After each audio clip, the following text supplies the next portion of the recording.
Pasabog ang video na inilabas si dating Ako Bicol Representative Zaldico.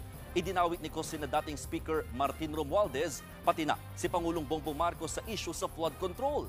Sila raw ang nagsabing manahimik siya at huwag umuwi ng bansa. Para sa ibang detalye, live mula sa kamera, si Marian Enriquez.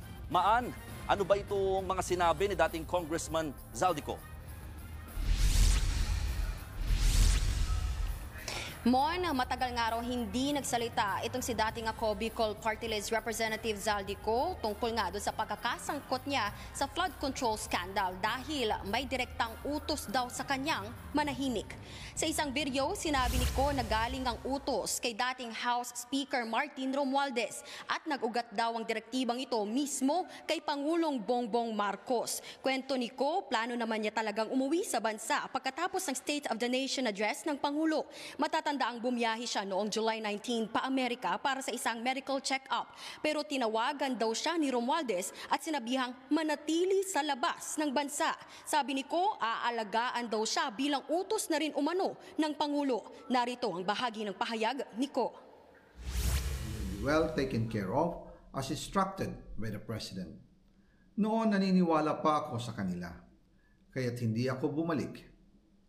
Tumikom ang aking bibig, sumunod ako, pero ang hindi ko alam, ang ibig pala nilang sabihin sa aalagaan ka namin ay gagamitin ako bilang panakipbutas sa kanilang kampanya laban sa korupsyon.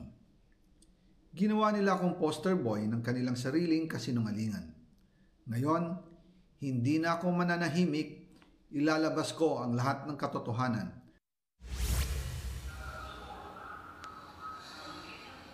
Kwento pa ni Ko, tinawagan siya ni Budget Secretary Amina Pangandaman para sabihing nag-utos mismo si Pangulong Marcos na magpasok ng mga proyekto sa BICAM na nagkakahalaga ng 100 bilyong piso. Nagpulong daw si Ko, Pangandaman, Presidential Legislative Liaison Officer or Head Adrian Bersamin at iba pa sa Malacanang. Dito raw ibinigay ang listahan ng mga proyektong ipapasok sa budget. Ipinadala mismo ni Ko ang umano'y listahan ng insertions. Galing daw mismo ito kay Marcos. Ayon kay Bersamin, ang unang dokumento, 81 billion pesos na halaga ng proyekto ang laman, habang ang isa pa, halos 19 billion pesos naman na ilalagak daw sa iba't ibang ahensya. Narito ang pahayag ni Ko.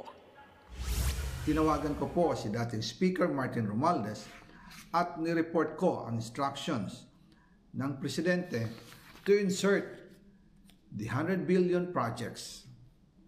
At sinabi niya sa akin, what the President wants, he gets. Tinanong ko po si Yusek Adrian kung saan galing ang listahan. Ang sagot niya, galing kay PBBM mismo at binigay niya ito mula sa brown leather bag.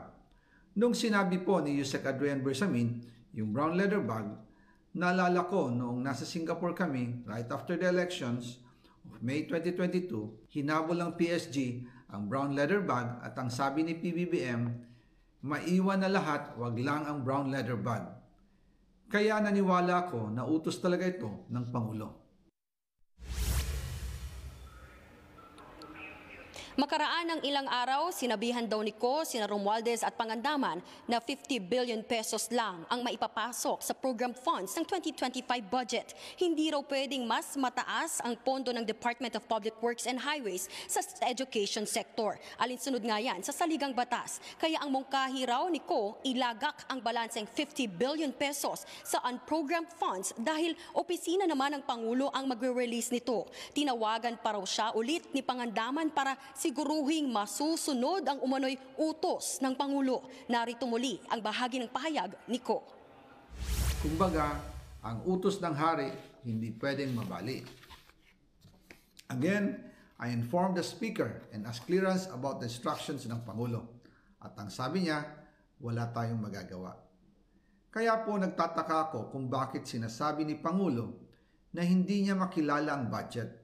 Samantalang lahat na binawas at dinagdag sa mga ahensya ng gobyerno ay humihingi ng approval sa kanya si Sec. Mina Pangandaman.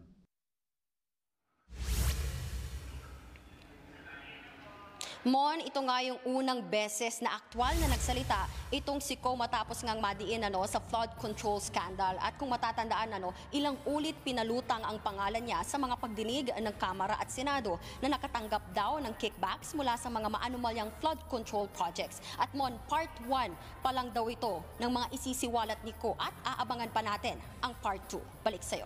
Yun na nga, Marian, talagang malaking pasabog itong video na inilabas si dating Congressman Zaldico. Ang tanong, may reaksyon na ba dyan sa Kamara tungkol dito?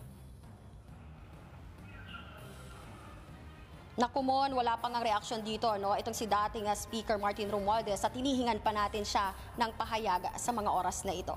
Yan muna ang latest dito sa Kamara. Balik sa'yo. Salamat at yan ang Express Report ni Marian Enriquez.